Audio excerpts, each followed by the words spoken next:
परमाराध्य सद्गुरु महाराज का के प्रवचन का पाठ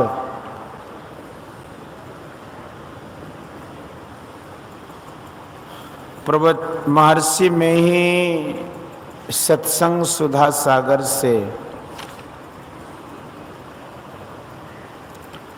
प्रवचन संख्या 187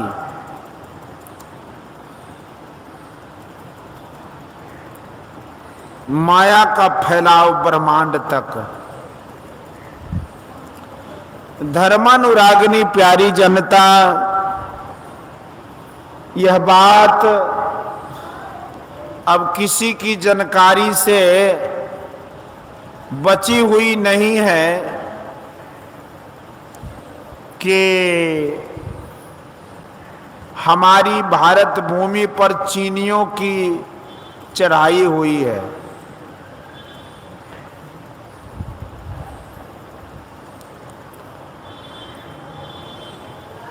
उनकी चढ़ाई न्यायपूर्वक नहीं है,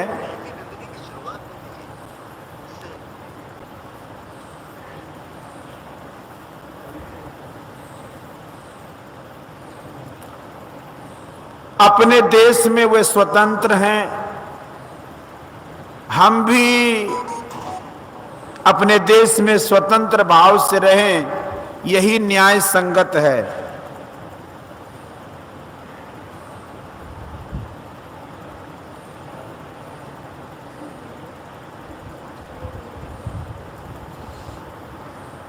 इस चढ़ाई के कारण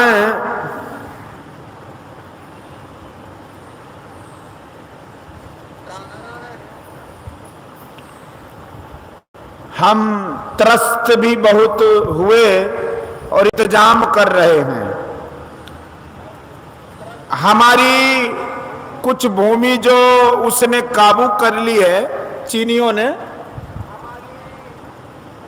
उसमें से कुछ भूमि से उसे हमने भगाया है और जो बाकी भूमि रही है उससे भी भगावेंगे। सभी स्वतंत्र रहना चाहते हैं। स्वतंत्रता में सुख है, परतंत्रता में दुख है। स्वतंत्रता ऐसी प्यारी है जैसी प्यारी अपनी जान भी नहीं।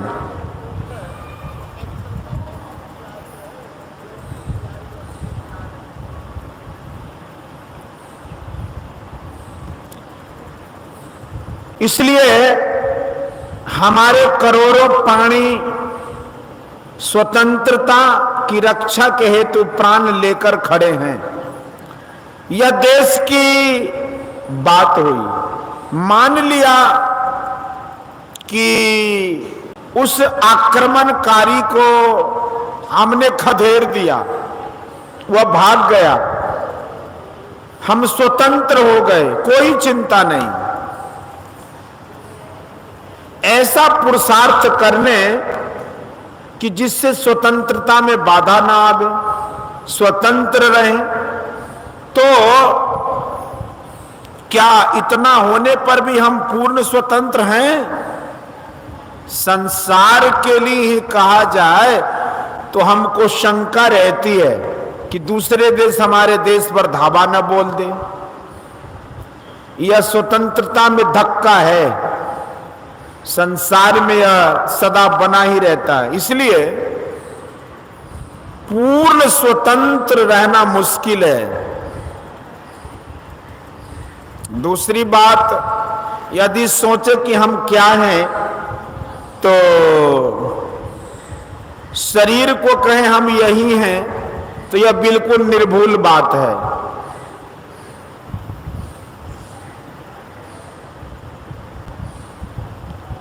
शरीर को कहे कि हम यही हैं, तो यह बिल्कुल निर्भूल बात नहीं है। यहाँ पुराणों की मर्यादा है, धर्म शास्त्र और वेद तीनों की मर्यादा है। साथ ही अध्यात्म दर्शन को मिलाकर जो ज्ञान है उससे हम अपेक्षित रहते हैं। हम अपने को उसी ज्ञान के अंदर रखते हैं।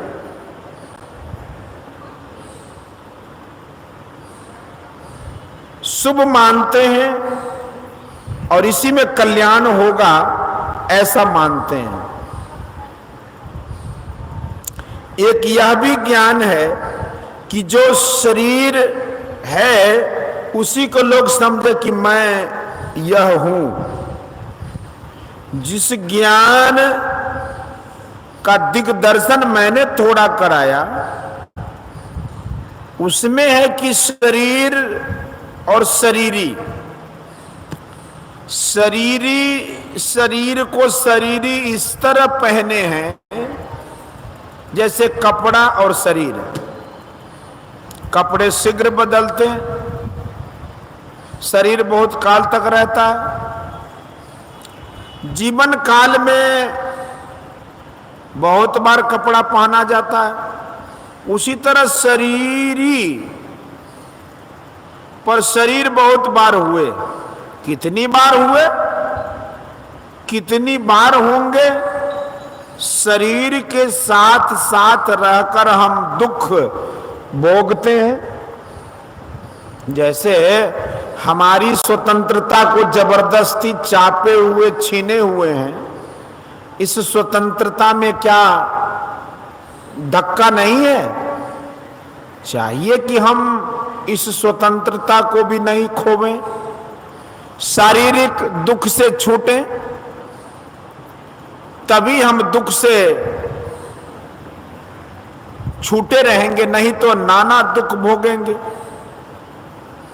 संसार में आदर, हुकूमत, धन, विद्या बहुत बहुत हो, किंतु निजी स्वतंत्रता इनमें रहकर कोई नहीं प्राप्त कर सकता। हमारी यह जो निजी स्वतंत्रता है वह है आध्यात्मिक स्वतंत्रता। इस पर किसी शक्ति का ऐसा चापन है कि हम हटाने में असमर्थ हैं। यह चापन किसका है? माया का। रामचरितमानस में है कि व्यापी रहे उस संसार में माया कटक प्रचंड, सेनापति कामादि भट्ट, दंभ कपट पाखंड। चीनी तो दूर है, लेकिन माया के सभी विकार अपने अंदर हैं। माया का कटक फौज, सेना बहुत प्रचंड है, यह तमाम संसार में व्याप्त है। काम, क्रोध इसके सेनापति और दंभ, कपट, पाखंड आदि योद्धा हैं।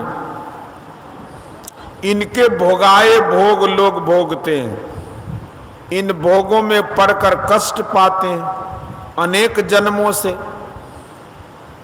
क्या इसका कोई उपाय नहीं है कि इससे छूटा जाए? सर्वसाधारण के पास इसका उत्तर नहीं है। आध्यात्मिकता के लोगों को मालूम है, जो महापुरुष लोग हुए हैं, जो अत्यंत उज्जवल चरित्र धारी मुनि लोग हुए हैं, संत लोग हुए हैं, ऐसे गुरु हुए हैं जो सद्गुरु हुए हैं। उन्होंने कहा है कि मत सोचो कि आध्यात्मिक स्वतंत्रता के लिए मत नहीं, उपाय नहीं है अवश्य है। पहली बात यह है कि माया की प्रबल सेना जो तुमको दबोचे रहती है, उससे बचने के लिए, छुटकारा पाने के लिए ऐसे की शरण लो जो माया को अपने बस में सब तरह से रखता है। वह कौन है? उस मायापति को ही ईश्वर परमात्मा कहते हैं। उनकी शरण में अपने को बनाओ। शरण में बनाने का मतलब कि उनका भजन करो, भजन। शरण में जाना क्या है? पहला मुगल बादशाह बाबर था, उसका बेटा हुमायूं था। शेर खां से वह भगाया गया, वह ईरान के शाह की शरण गया और वहां से उसकी सहायता से फिर अपनी स्वतंत्रता को पाया। इसी तरह शरण लो, जिधर जाने से परमात्मा का प्रत्यक्ष दर्शन होता है। संतों ने समझाया है कि पहले समझो कि ईश्वर क्या है, कहां रहता है।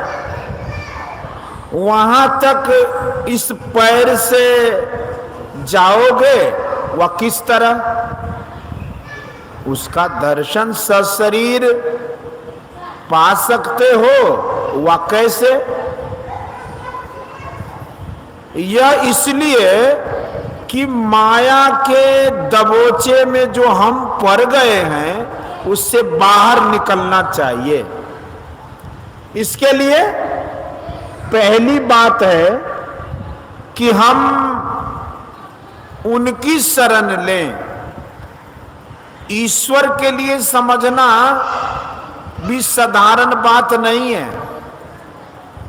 हमारे घरों में जो शब्द ईश्वर के लिए परंपरा से चला आता है, उसी को पकड़कर हम चलते हैं।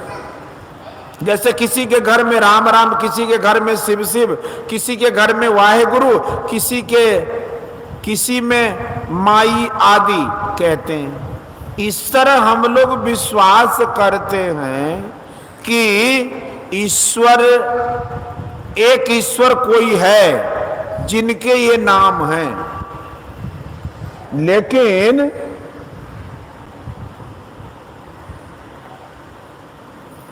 इतने से ही पूर्ण विश्वास नहीं होता। अध्यात्म शास्त्र की जरूरत होती है। अध्यात्म शास्त्र भी सरल नहीं है। आवश्यकता है सत्संग में जाने की, जहां जाकर ईश्वर का बोध हो। ईश्वर को पुकारने वाले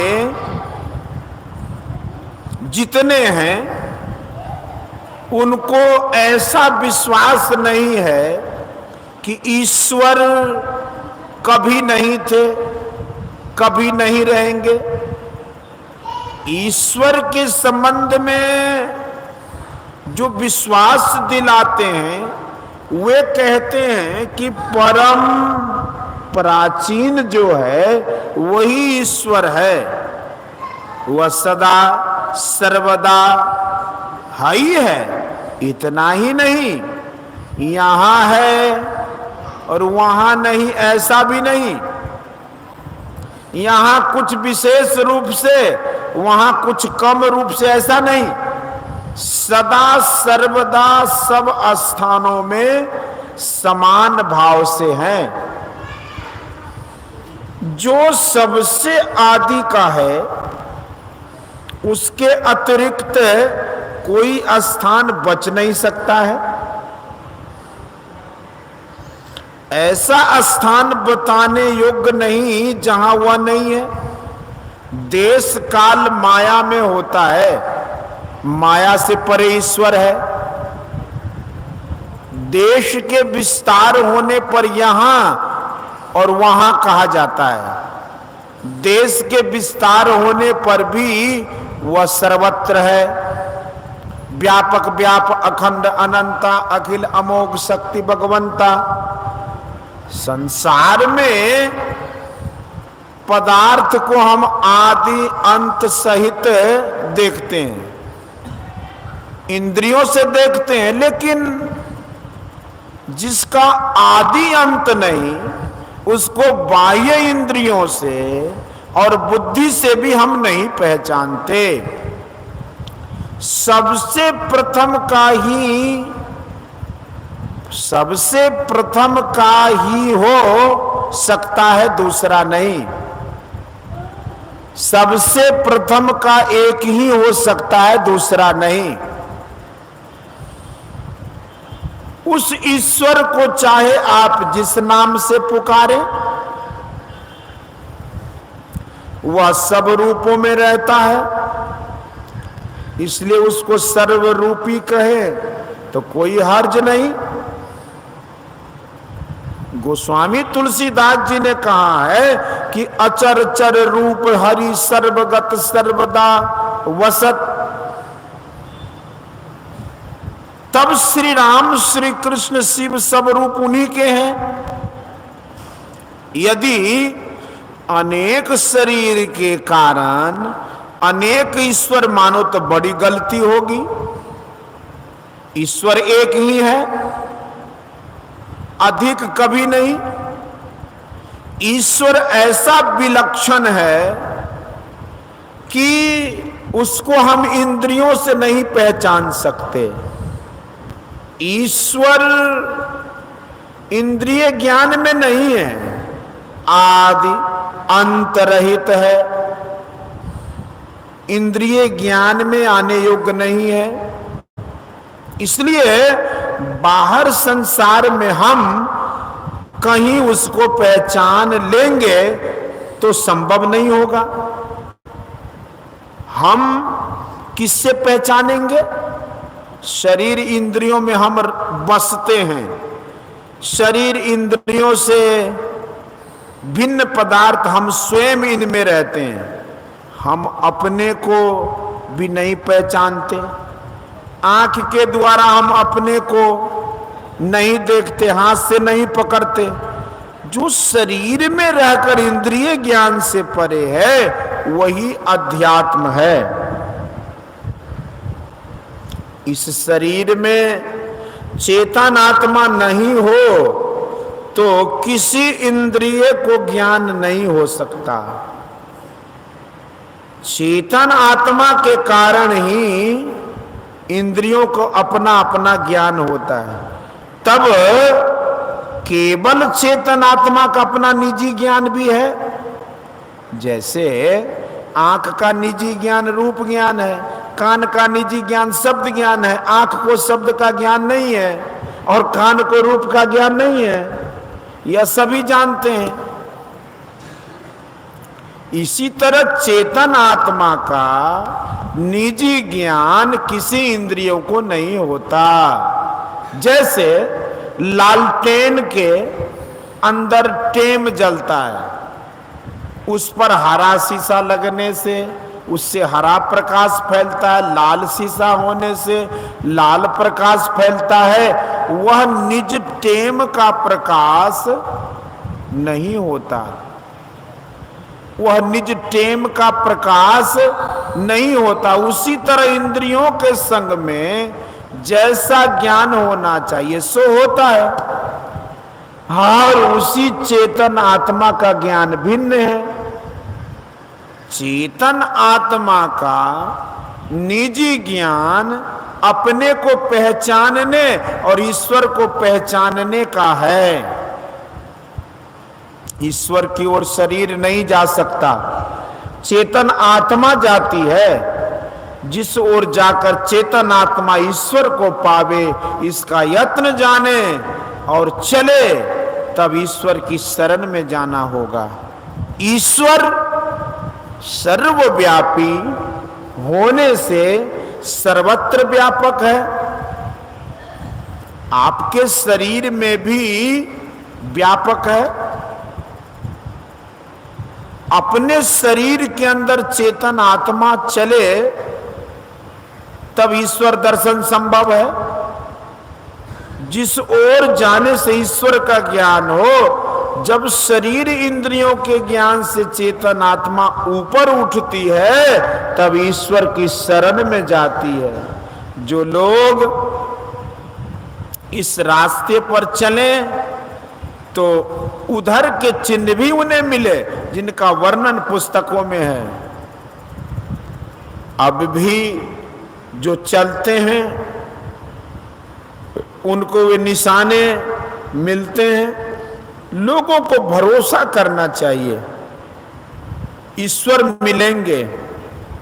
ढिलाई करने से देर लगेगी, ढिलाई करने से देर लगेगी, मुस्तैद होने से शीघ्र मिलेगा।